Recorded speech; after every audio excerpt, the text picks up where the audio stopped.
Hello అండి. ఈరోజు మా కోయిటి వాళ్ళకి కబ్సా చేస్తున్నాను. ముందుగా చెరగ పెట్టుకొని ఆయిల్ వేసేసి, ఎండు నిమ్మకాయలు, వెల్లుల్లి, ఆనియన్, ఆల్ గరం మసాలా, చెక్క, లవంగాలు, యాలకులు ఇవన్నీ, అల్లం వెల్లుల్లి పేస్ట్ ఇవన్నీ వేసి బాగా ఫ్రై చేసుకోవాలండి.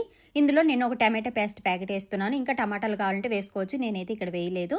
ఇక్కడ మసాలాలు చూడండి, జీలకర్ర పొడి, మిరియాల పొడి, ధనియాల పొడి, ఉప్పు, పసుపు, ఇంకా వచ్చేసి చిల్లీ ఫ్లేక్స్ ఇవన్నీ వేసి బాగా ఫ్రై చేసుకుంటున్నాను. తర్వాత అయితే ముందుగా క్లీన్ చేసుకున్న చికెన్. ముందు వీడియోలో నేను చికెన్ క్లీనింగ్ ప్రాసెస్ చూపించాను, చూసేయండి. ఇక్కడ చూడండి, నేను సరిపడ ఉప్పు కూడా వేసి బాగా ఫ్రై చేసుకున్నాను కొద్దిసేపు. తర్వాత సరిపడ ఎసరు వేసేసి నేను కుక్కర్ అయితే ఒక 3/4 గంట అయితే కుక్కర్లో వేసి 3/4 గంట అయితే ఉడికించుకుంటున్నాను. ఇది విజిల్ ఏం రాదండి, ఇక్కడ కుక్కరు మన ఇంటికాడలాగా నేను ఒక 3/4 గంట అయితే టైం పెట్టుకొని ఉడికించుకున్నాను. నార్మల్ చెరువులో అయితే 1:30 గంట కంపల్సరీ చికెన్ అయితే ఉడికించుకోవాలండి, లేదంటే ఉడకదనమాట. అంత టేస్ట్ ఉండదు. చికెన్ ఉడికితేనే టేస్టీగా ఉంటుంది. తర్వాత ఇలా సపరేట్ చేసుకోవాలండి చికెన్ పీసెస్ అన్నీ.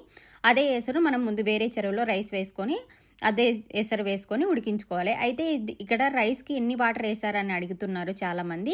ఒక గ్లాస్ బియ్యానికి 1.5 గ్లాస్ వాటర్ వేసుకోవాలండి. నేనైతే అందాజుగా వేసి చేశాను. తర్వాత అయితే రైస్ సిమ్లో పెట్టేసి ఇక్కడ చికెన్ కూడా ఫ్రై చేసుకుంటున్నాను. రెండు వైపులా బాగా ఎర్రగా అయితే కాల్చుకొని రైస్ పైన పెట్టేయాలి. అంతే అండి, చాలా సింపుల్గా కబ్సా అయితే రెడీ అయిపోతుంది. నేను కూడా ఇలా అయితే పెట్టేసుకున్నానండి. Thank you for watching. Please support.